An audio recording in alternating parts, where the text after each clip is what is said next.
Halftime in the Bronx, and it is Fordham on top, 32-20. Just a quick start for Fordham, John, and they never looked back, shooting 12 three-pointers here in the first half. You know, that first possession of the game, when VCU played really good defense, forced the shot clock down, Hawkins takes a shot as the buzzer's going off. They had to actually look at it to make sure he got it off. It goes in. 3-0 lead, then they hit another three on the next possession, and pretty much have just gone from there. VCU's never really made a run in this half. There was about a 3-minute span where it looked like both teams had kind of settled down, but a lot of turnovers in the first half, 12 for VCU. Yeah, 12 turnovers is just really not good basketball, and I'm sure Will Wade is saying to his team in the locker room right now, fellas, just calm down. We're not going to overcome this deficit in one or two possessions. We just have to play solid defense, and we've got to make sure we get good shots. Get shots, because when you have an empty possession with a turnover, you get nothing out of it, and usually the other team will convert at the other end. This Fordham team, 14 wins here at home last year. So this is a tough place to come play. It's not the biggest gym in the world, but it's got the history, 92nd year in existence. So teams come in here, they have trouble, and Fordham got off to that quick start, and they never looked back. And VCU, like you said, just didn't have that tempo that we're used to them seeing in that first half. Yeah, and it becomes a tougher place to play when you have 12 turnovers and the other team is 6 for 12 from three. A team that shoots 31% from three-point range most of the time for the season. So, yeah, Will Wade made the point that the Davidson game was, quote, one of those nights on the road. Well, so far for 20 minutes, it's been another one of those nights on the road for VCU. This is their biggest halftime deficit of the season. And the pace they play, Tom, you can't. 20 points is really not a good half at all. Two of the guys we talked about that were so vital for this VCU team, the backcourt, Johnny Williams, Daquan Lewis, they combined for 6 points in the first half. Yeah, 6 points and several turnovers and several poor shots that are uncharacteristic of the two of them. Daquan Lewis is a senior, Johnny Williams is a junior. They both know how to play, but they kind of looked out of control at times, and as a result, the entire Rams team looked out of control. What are the keys for each side as we get set for the start of the second half? Fordham just needs to keep doing what they're doing. VCU needs to get under control on offense and play very solid man-to-man defense. I think they'll drop their pressure. 12-point deficit for VCU, their largest of the season. We'll see if they can come back. They trail here. Welcome back, everybody. Tom Kolker, John Feinstein. And it's Fordham on top here at home, looking for their second conference win of the season. And VCU trying to bounce back after that loss on the road to Davidson as we take a look at some of our halftime stats here. And again, the number that really stands out when you look at the overall shooting percentage, VCU struggling right now, just 36% on the night. Yeah, 8 out of 22 doesn't get it done, especially when you throw in 12 turnovers, which adds to the empty possessions with their poor shooting percentage. And 52% for Fordham, obviously very good, particularly the 6 for 12. They also have 11 turnovers, but look at the points off turnovers. 11 for Fordham, only 2 for VCU. They haven't been converting when they have gotten those turnovers. And that was a real key number in this matchup last year in VCU's big win, 88-54. They forced 18 turnovers and got 28 points off those turnovers. Yeah, and that's what they do a lot, is they will turn you over and usually convert because they're so good at running the floor on the break when they do get turnovers and converting that into baskets, particularly at home. But they're not home tonight. And sometimes when you're used to playing in a really loud gym like the Siegel Center, you're here in this building, it's maybe half, 2/3 full. Place isn't loud at all. Most basketball players will tell you they'd rather play in a loud gym even if the crowd is against you. And we talk about VCU all the time, and their defense are known around the country for applying that pressure. But when you think about this Fordham team, they're third in the country in turnovers per game. So they force a lot of turnovers, and the 12 here in the first half of VCU. Their defense, like with VCU, is their signature. They're not a great team offensively. They shoot, as we said, only 31% from three. But if they get you turned over with those traps, which they've done tonight, they're dangerous. We'll have the second half next. VCU and Fordham coming up. The telecast of this game is authorized by the Atlantic 10 Conference. Any rebroadcast, retransmission, or other use of any image, sound, account, description of this game without the express written consent of the Atlantic 10 Conference is strictly prohibited. Welcome back, everybody. Tom Kolker, John Feinstein. VCU finding some rhythm, down by 10 here with 15:40 left to go in the second half. Yeah, well, Doug Brooks finally got off the schneid, hitting that three off out of the corner. And, of course, Jordan Burgess had the one early, and that's helped a lot. They've got to keep playing aggressive defense, and that's turned this. I'm not going to say it's turned this game around, but it's turned it at least in the right direction as far as VCU is concerned. Sangfelder lucky to get out of that one. Anderson will regroup with 10 on the shot clock. Working against Lewis. Down to 5. Chartouni slips by one defender. Goes strong to the basket. Has it rejected. Brooks ahead. Lewis the other way. Throws the lob for Tillman with a big flush. That one works.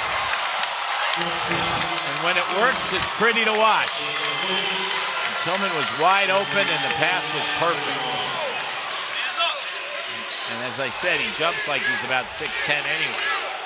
It's an 8-point game and a VCU chant here at Rose Hill Gym. This crowd is close to half VCU in this place. Only seats about 3,500. Singfelder 8 on the shot clock. Chartouni into the paint. Cross-court pass. Hawkins double team. You're not going to get a shot. Anderson has to put up with one. Got it! Oh my. That's about the 4th time tonight that Fordham's done it, and they've all been threes. I did not think he was going to get that off, but he did. Anderson hits it at a 34% clip. Got that one to go with 1 on the shot clock. Less than 1. Allie Cox double team along the baseline, looking for help. Stepped on the travel. Again, Fordham's interior defense tonight has just been outstanding. When they get in their half-court defensive sets, VCU has really struggled. Most of their offense has come out of transition. Now, here you see what a block shot can do for you. Mo Allie Cox with the block. Here comes the pass. Jaquan Lewis with the lob. And the finish. Anderson with a little Harlem Globetrotters move. Boy, that's got to be a foul. Brooks was doing everything but dancing with him. I think they called it on Lewis, though. Lewis obviously does not like that call. Well, there was a foul.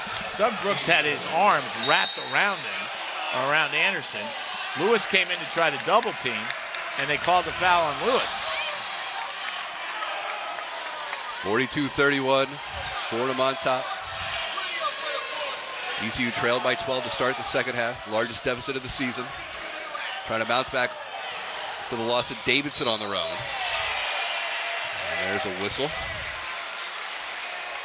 The VCU, John, has had so much success, but road games in the A-10 are not easy no matter where you go, no matter what the opponent's record is. Yeah, you're 100% right about that, and that's why, you know, when you get a win on the road, it's such a big deal. I heard a stat the other day that when Notre Dame won over the weekend at Virginia Tech, it was the 8th win for a road team in the ACC and the 3rd by Notre Dame. So the rest of the league, 14 other teams, 5 wins on the road combined. The A-10 is very similar. Here's Anderson, 3rd leading scorer on the team, averaging just over 11 points per game. Sangfelder for 3 from the wing. That's too strong. I think Hawkins going to get called for a push as Tillman had position underneath. He did, and you could see him kind of lurch backwards as he got pushed, and that's why the foul call came.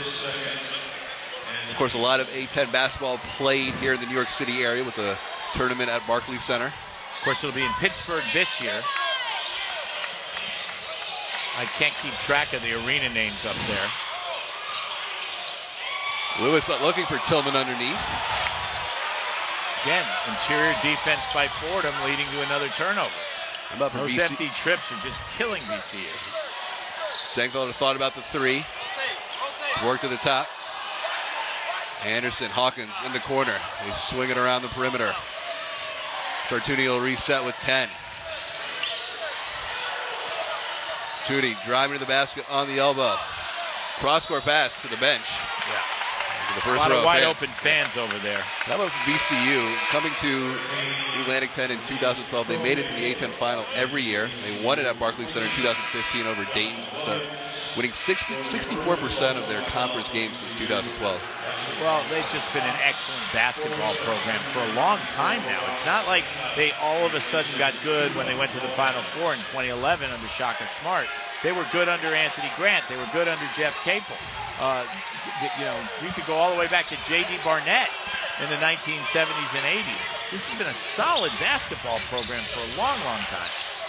Lewis splits a couple defenders. Nice slap for Tillman in the big dunk. That was the kind of interior passing you want.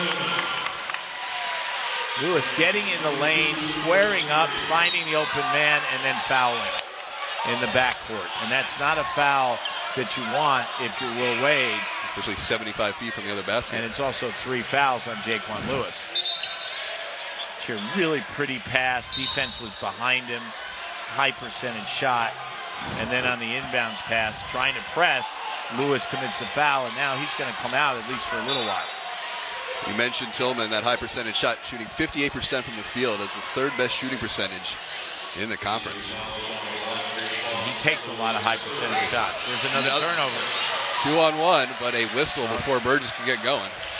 Yeah, it's probably a smart foul because it would have been a 2-on-1. You'd think both these teams would react okay to pressure because they like to apply it so much. You know, it's they like in football when you have practice. 2 option teams go against each other. You think they'd be used to defending that, but still, we have a lot of turnovers here tonight. It is surprising, though, and we've seen a lot of plays where there's been a slippery ball or guys slipping on the court. 17 turnovers for VCU, 15 for Fordham. That's a week's worth. Fouls starting to pile up here now. 6 for VCU, 4 for Fordham. Isn't it amazing how many times you see a game, Tom, where the first half goes along nice and quickly, nobody gets in the bonus. Then the officials go in the locker room and they look at the stats and they go, we haven't called very many fouls. We better pick it up here. We did call 2 3-second violations. They were way ahead of the curve on the 3-second violations. Burgess left open. Plays it into the corner. That's where Brofield for 3, and that's good. Lee Brofield, 37% from downtown, gets that one to go from the corner. Brofield just came into the game for Jaquan Lewis. They find him in that corner. That's 3 threes by 3 players for VCU. Singfelder has that one blocked. And Brooks got over there to block that shot out of bounds. Fordham on top, 42-36, with some big finishes by Tillman in the Bronx.